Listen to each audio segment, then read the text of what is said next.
நபிகள் நாயகம் ரசூலுல்லாஹி ஸல்லல்லாஹு அலைஹி வஸல்லம் அன்னவர்களுடைய காலத்திலே நபியிடத்திலே ஒரு சஹாபி தோழர் வருகிறார். அவருக்கு பெயர் அவுஃப் இப்னு மாலிக் அல் அஷ்ஜஇ. தபரானியில் இந்த செய்தி பதிவாக இருக்கிறது. ஹாக்கிம் என்கிற நூலிலே இந்த செய்தி பதிவாக இருக்கிறது. வந்தவருக்கு ஒரு விதமான பதட்டம், ஒரே பதட்டத்தோடு வர்றாரு. அவருடைய முகத்தில் அந்த பதட்டம் தெரியுது, ஒரு பரிதவிப்பு தெரியுது. எதையோ ஒரு பெரிய கஷ்டத்தில் சிக்கலில் மாட்டிருக்கிறது அவருடைய தோற்றத்திலையும் அவருடைய தழுதழுத்த குரலிலும் அது வெளிப்படுகிறது. வந்தவர் நேராக நபிகள் நாயகம் ஸல்லல்லாஹு அலைஹி வஸல்லம் இடத்திலே வந்து, யா ரசூலல்லாஹ், என் பிள்ளையை காணோம் அப்படின்னாரு. பிள்ளையை காணோங்கிறது ஒரு சாதாரண செய்தி அல்ல, ஒரு வரி செய்தி அல்ல. அதை பறிகொடுத்தவர்களுக்குத்தான் அதனுடைய வலியும் வேதனையும் தெரியும் இல்லையா? என் பிள்ளையை காணோம், அவர் பேர் மாலிக்கு, கைதியாக பிடிச்சிட்டு போனாங்க, வரல, என்னாச்சோ ஏதாச்சோ தெரியல, என்ன செய்கிறதுன்னு தெரியாமல் கையை பிசைஞ்சிட்டு நான் நின்னேன். போனால் அன்றன்றைக்கு சாப்பிடுவதற்கு தேவையானது எங்களுக்கு கிடையாது. இப்படி இருக்கிற சூழலில் என் பிள்ளையும் நான் மிஸ் பண்ணிட்டேன். எனக்கு பொருளாதாரத்துலையும் பெரிய பாதிப்பு, வறுமை, ஏழ்மை, இதெல்லாம் என்னை போட்டு அழுத்துது, என்ன பண்ணுறதுன்னு கேட்டாங்க.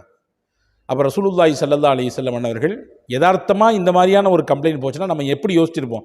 4 பேர் விட்டேப்பா, நீ அங்கே போய் தேடப்பா, நீ இங்கே போய் தேடப்பா, நீங்கள் எதுக்கும் ஒரு தடவை நீ அந்த இடத்துல போய் பார்த்துட்டு வாங்க என்றெல்லாம் நாம் யோசித்திருக்கலாம். அதுவெல்லாம் உள்ளபடியே நியாயம்தான். நான் அதை குறைத்து பேசவில்லை, மதிப்பிடவில்லை.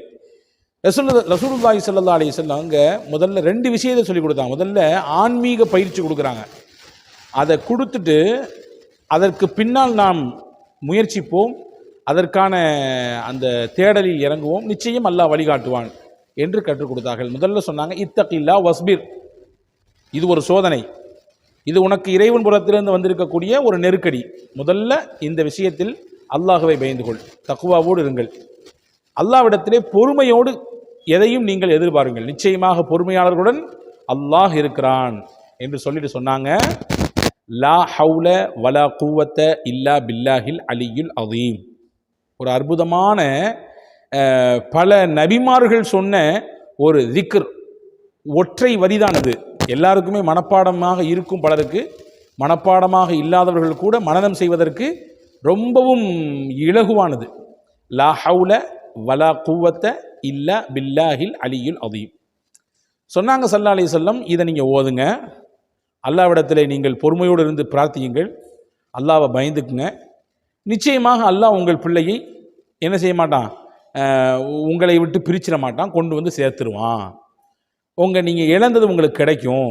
அது மட்டும் இல்லை, ஏழ்மையை சொல்லியிருக்கீங்க, வறுமையில் கடந்து வாடுறேன்னு சொல்லியிருக்கீங்க. நான் மேலே சொன்ன அந்த 3 விஷயத்தை நீங்கள் ஃபாலோ பண்ணணும்.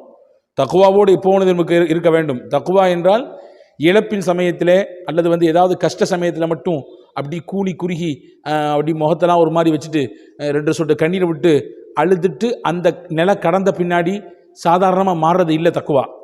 எல்லா நேரத்திலும் கஷ்டம், சந்தோஷம், மகிழ்ச்சி, துக்கம், எல்லா நேரத்திலும் என்னை ரப்பு பார்த்துக்கிட்டு இருக்கிறான்ற உணர்வோடு அவனுக்கு பயந்த ஒரு வாழ்க்கை வாழ்வதற்கு பெயர் தக்குவா. அந்த நிலையை நீங்கள் மேற்கொள்ளணும். 2வது, உங்களுக்கு வரக்கூடிய சோதனையில் நீங்கள் பொறுமையாக இருக்கணும். 3வது, லா ஹவ்ல வலா குவத்த இல்லா பில்லாஹில் அலியுல் அதீம். இதை நிறைவாக சொல்லணும். அல்லாஹ் உங்களுக்கு நீங்கள் இழந்ததையும் கொடுப்பான், நீங்கள் எதிர்பார்க்கக்கூடியதும் கொடுப்பான். 2 சொன்னாங்க ரசூலுல்லாஹ். நீங்கள் என்ன இழந்துறீங்க, உங்கள் பிள்ளை இழந்துறீங்க, அதையும் கொடுப்பான். நீங்கள் வறுமை என்று முறையிட்டீங்க, கஷ்டப்படுறேன், ஏழ்மையில் இருக்கேன்னு, நீங்கள் எதிர்பார்க்கக்கூடிய செல்வத்தையும் அல்லாஹ் தருவான் அப்படின்னு சொன்னாங்க. போனாங்க. இந்த விஷயத்தை மனைவிட்ட போய் அவுஃப் இப்னு மாலிக் அஷ்ஜஇ சொன்னாங்க. ரசூல் சொன்னாங்களா, கண்டிப்பாக நம்ம செய்வோம் அப்படின்னு அந்த அம்மாவும் சேர்ந்து உட்கார்ந்து அன்னைக்கு அல்லாஹ்விடத்திலே பொறுமையோடு இருந்து மண்டாடினார்கள். இந்த கலிமாவை லா ஹவ்ல வலா குவத்த இல்லா பில்லாஹில் அலியுல் அதீமை அவர்கள் இரவெல்லாம் அல்லாஹ்வை முன்வைத்து ஓதிக்கொண்டிருந்தார்கள். மனிதர்கள் இந்த வார்த்தை நல்லா கவனிங்க, மனிதர்கள் செய்யக்கூடிய முயற்சிகளை விட அல்லாஹ்விடத்தில் ஒப்படைத்த பொழுது அங்கிருந்து கிடைக்கக்கூடிய பலன் மகத்தானது. ராத்திரியெல்லாம் தேடிருந்தால் கூட கிடைக்க முடியாத ஒரு சந்தர்ப்பம் ஏற்பட்டிருக்கலாம். ஆனால் நபியின் வார்த்தையின் மீது நம்பிக்கையோடு அல்லாஹுவின் சன்னிதானத்தில் இதை மொத்தமாக கொட்டிய பொழுது அல்லாஹ் கொடுத்த வெகுமதி என்னன்னு பாருங்க. ஓதிட்டே இருக்காங்க. அதிகாலையினுடைய சமயம், கதவு வேக வேகமாக தட்டப்படுது. போய் தகப்பனார் அவுஃப் இப்னு மாலிக் போய் கதவை திறந்தார்கள். திறந்தால் தன்னுடைய மகன் மாலிக் நிற்கிறார். அப்படி வாரி அணைத்து கட்டி பிடித்து கொண்டார். பிடிச்சிட்டு சொன்னார், எப்படிப்பா நீ வந்த? என்னை கைதியாக அடைச்சி வச்சுருந்தாங்க ஒரு கூடாரத்தில். நான் எப்படிரா தப்பிக்கிறதுன்னு யோசிச்சுட்டே இருந்தேன். எல்லாரும் ராத்திரி மது குடித்துட்டு அப்படியே மயங்கி கிடந்தாங்க. அந்த நேரம் பார்த்து நான் எப்படியோ என்னுடைய கையில் மாட்டியிருந்த விலங்கை எல்லாம் அவிழ்த்துட்டு நான் ஒடியே வந்துட்டேன். வர்ற சமயத்தில் 2 ஆச்சரியமாக பார்த்தேன். ஒன்று, நான் அங்கிருந்து வந்த தூரம் எப்படி இருந்துச்சுன்னா பயங்கரமான தூரம். அது பல 100 மைல்களுக்கு அப்பால் இருக்கக்கூடிய இடம். அங்கிருந்து எப்படிப்பா இவ்வளோ சீக்கிரமாக வந்தேன்னு கேட்டார் பாப்பா.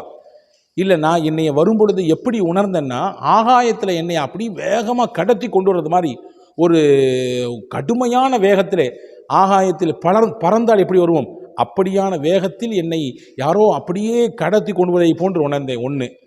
ரெண்டாவது, நான் கிளம்புனேன், எனக்கு பின்னாடியே இந்த ஆட்டு மந்தைகள் அப்படியே எனக்கு பின்னாடியே வந்துருச்சுங்க.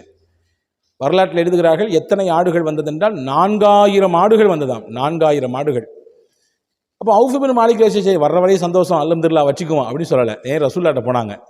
போன பின்னாடி இந்த விஷயத்தெல்லாம் சொன்னாங்க. யார் ரசூலுல்லாஹ், நீங்கள் சொன்ன மாதிரி இந்த 3ஐயும் ஃபாலோ பண்ணோம், அல்லாஹ் என் பிள்ளையை கொண்டு வந்து சேர்த்துட்டான்.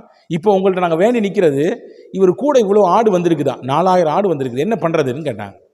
ஸல்லல்லாஹு அலைஹி வஸல்லம் அப்போ தான் சொன்னாங்க, உங்கள் விஷயத்தில் தான் அல்லாஹ் வசனத்தை இறக்கினான். எவ்வளவு புல்லரிக்கக்கூடிய நிகழ்ச்சி என்று பாருங்கள். எவ்வளவு அழகான பாடங்களை சஹாபாக்களின் வாழ்க்கை நமக்கு தருகிறது. அந்த மாதிரியான சஹாபாக்களின் வாழ்வையும் நேசித்து படித்து அதை உள்வாங்கி கொண்டு நம்முடைய வாழ்க்கையில் அதை செயல்படுத்தும் பொழுது நாமும் இந்த மாதிரியான நிலையை அடையலாம். பெருமக்களே பாருங்க, ரசூலுல்லாஹ் சொன்னாங்க, உங்க விஷயத்துல தான் அல்லாஹ் ஒரு வசனத்தை இறங்கியிருக்கான். ஒமன் யத்தகில்லாஹ யஜஅல் லஹு மக்ரஜ வ யர்ஸுகுஹு மின் ஹைஸு லா யஹ்தஸிப். யார் அல்லாஹ்வை பயந்து இறை பக்தியோடு வாடுகிறார்களோ அல்லாஹ் அவர்களுக்கு அறியாத புறத்திலிருந்து உணவை கொண்டு வந்து சேர்ப்பான், ரிசுக்கை கொண்டு வந்து சேர்ப்பான். இந்த ரிசுக்கு உங்களுக்கு அல்லாஹ்வுடைய புறத்திலிருந்து கிடைச்சிருக்கு. தாராளமாக நீங்கள் இதை அனுபவிக்கலாம், உண்ணலாம், நீங்கள் பயன்படுத்தலாம், தாராளமாக எடுத்துப்போங்கள் என்று சொன்னார்கள் நபிகள் நாயகம் ரசூலுல்லாஹி ஸல்லல்லாஹு அலைஹி வஸல்லம். சந்தோஷத்தோட பிள்ளையையும் அந்த ஆடுகளையும் அவர் வீட்டுக்கு அழைத்து வந்தார், கூட்டி வந்தார். அதற்கு பிறகு அவருடைய வாழ்க்கை தரமே மாறியது. இந்த நிகழ்ச்சி ஒரு உணர்வுபூர்வமான நிகழ்ச்சி. இந்த நிகழ்ச்சியில் நிறைய பாடம் நமக்கு இருக்குது. முக்கியமான பாடம், 3ஐ கொண்டு பெரிய சாதனையை நம்மால் படைக்க முடியும். இல்லை, ஏழ்மை, வறுமை, சிரமம், நெருக்கடி, பல்வேறு விதமான சூழ்ச்சிகளில் நான் பின்னப்பட்டிருக்கேன் அப்படின்ற மாதிரியான நிலைப்பாடுகளில் யாரெல்லாம் இருக்கிறாங்களோ எல்லாத்துக்கும் இந்த பாடம், இந்த நிகழ்ச்சி, இந்த வரலாறு ஒரு பெரிய பாடமாக இருக்கிறது. 3 விஷயம் எப்பொழுதும் நம் வாழ்க்கையில் நிறைவாக இருக்கட்டும். இறைவனை பயந்து வாழுதல்.